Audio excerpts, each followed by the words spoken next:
Pendant que l'ouvrier jouait de la scie musicale durant sa pause déjeuner, un mime sur scène l'imitait.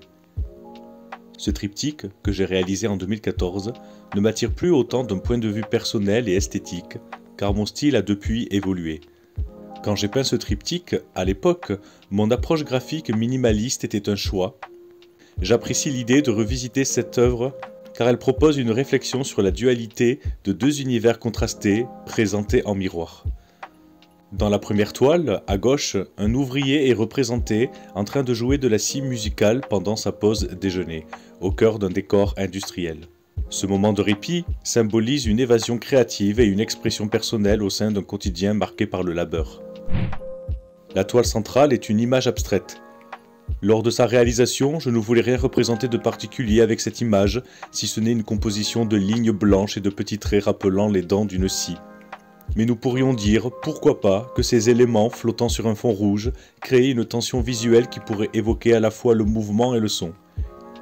Ils pourraient relier, de façon symbolique, les deux scènes aux extrémités, comme une transition entre le travail physique et sa représentation artistique, pourquoi pas. Mais surtout, dans la troisième toile, à droite, un mime sur scène reprend la posture de l'ouvrier, tenant également une scie, mais dans un contexte théâtral.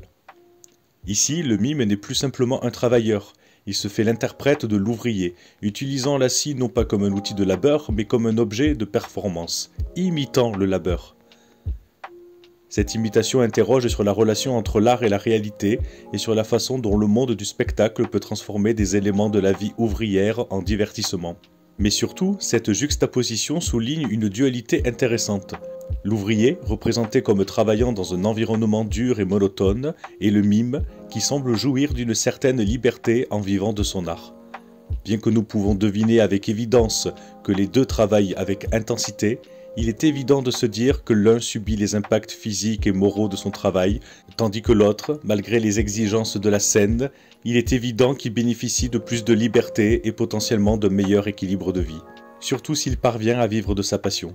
Cette opposition invite à une réflexion sur les disparités dans les conditions de travail et dans l'épanouissement personnel.